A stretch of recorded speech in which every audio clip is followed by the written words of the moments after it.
Olá, no programa de hoje nós vamos mostrar como fica a fiscalização do trânsito de Maceió, que no fim do mês ganha reforço com os pardais. Você também vai saber como agir quando for contratar um plano de saúde, mas já tiver alguma doença pré-existente. O assessor jurídico do PROCON tira dúvidas aqui no estúdio. Nós também vamos conversar com a superintendente do Arquivo Público de Alagoas, que explica como funciona esse local, que é uma verdadeira máquina do tempo. E ainda tem um projeto que leva alunos de uma escola pública os ensinamentos e a disciplina do judô.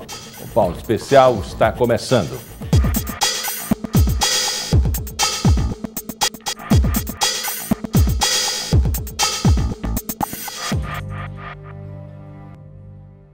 A partir do próximo dia 28, a fiscalização no trânsito de Maceió vai ganhar um reforço. São novos radares fixos ou pardais, como costumam ser chamados.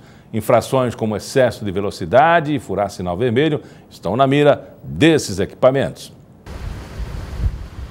Entre janeiro de 2014 e janeiro de 2016, foram registrados mais de 4.200 acidentes nas principais avenidas de Maceió. Alguns resultaram em mortes, tudo por causa do desrespeito às leis de trânsito, uma situação que pode mudar nos próximos dias. A partir do dia 28 desse mês, vários pardais estarão em pontos estratégicos da cidade para fiscalizar o trânsito. Infrações como excesso de velocidade ou avanço de sinal e da faixa de pedestres vão ser flagrados pelos equipamentos. Alguns pardais já foram instalados e por enquanto estão em fase de teste. Eles estão em locais onde costumam ocorrer mais acidentes. Mas será que os motoristas concordam com essa medida? Rapaz, para mim é uma boa, né? Para mim não, para todos é uma boa. Porque só assim todo motorista vai ter que ter cuidado, né? Porque tem vezes que o sinal tá amarelo aí, o cabo passa com tudo, o outro já abre e é um acidente na hora. Concordo com isso. Eu acho um absurdo. Por quê?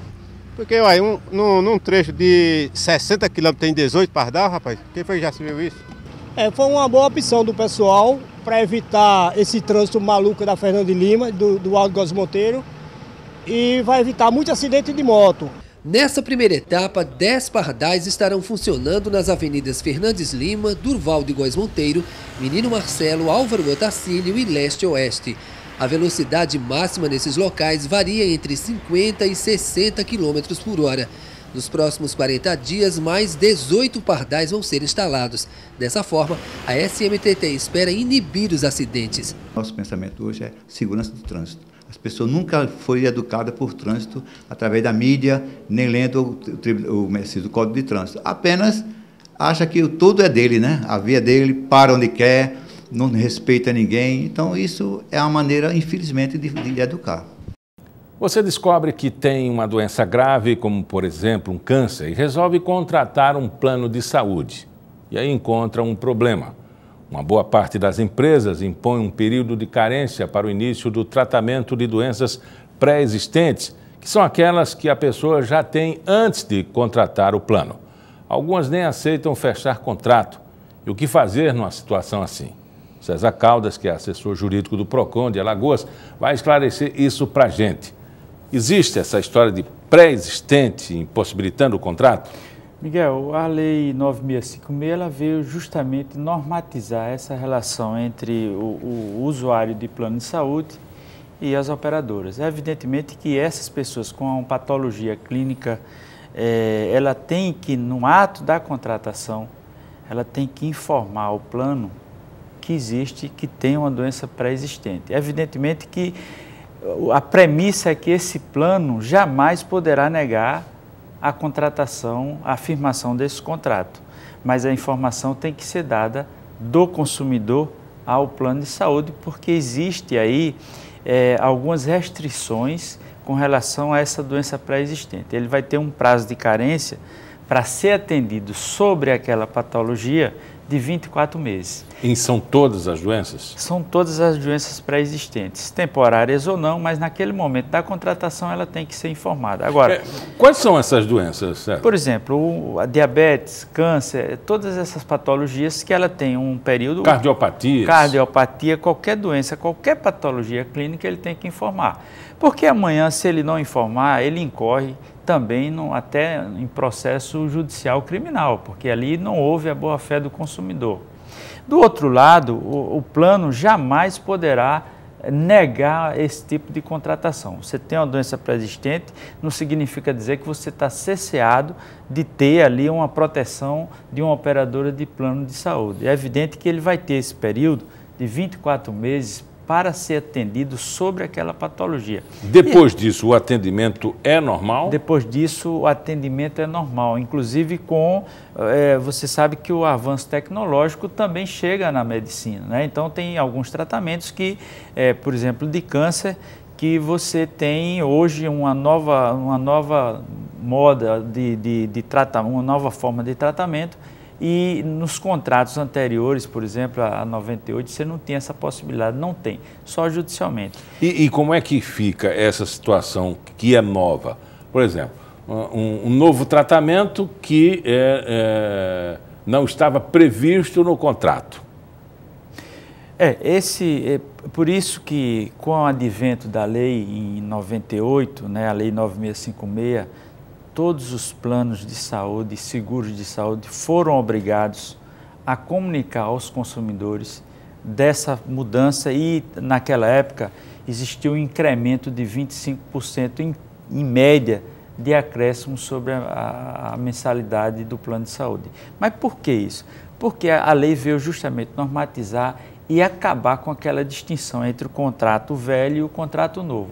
E as modificações tecnológicas na saúde, agora a partir daquele momento de 98, não mais tinha restrição de atendimento. Hoje, se eu tenho um contrato anterior a 98, obviamente que os planos, como por exemplo, que não existia antes de 98, uma cirurgia por vídeo, então o plano aí pode restringir esse procedimento cirúrgico, porque o plano anterior a 98 não previa isso. Restrição não significa dizer que está ilimitado também, né? Porque existe a diferença. Sim.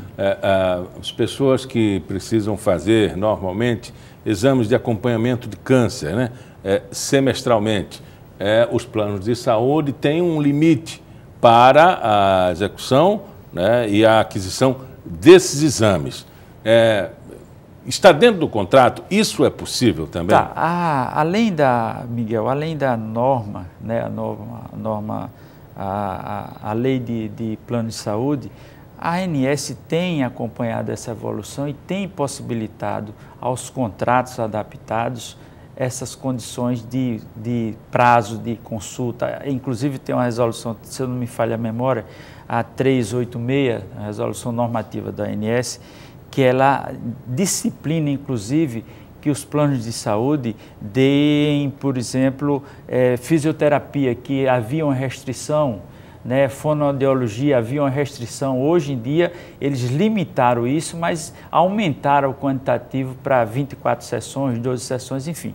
A ANS ela tem acompanhado isso. Existe, evidentemente, algumas restrições com relação à sua atuação em determinados planos. Isso não significa dizer também que o paciente, num determinado momento, queira repetir o exame só porque o médico disse que aquele equipamento ali tinha um mais moderno, né? Isso aí entra, essa incompatibilidade na aceitação ou não, isso pode ir para um processo jurídico? Pode, e felizmente o judiciário tem, por exemplo, e aí eu volto àquela questão dos planos anteriores a 98, o judiciário tem acolhido com sabedoria essas questões com relação aos planos não adaptados que não têm essa cobertura em razão da evolução tecnológica. Por exemplo, você tem um contrato anterior e tem um problema, uma patologia que precise de um tratamento, por exemplo, de uma cirurgia por vídeo.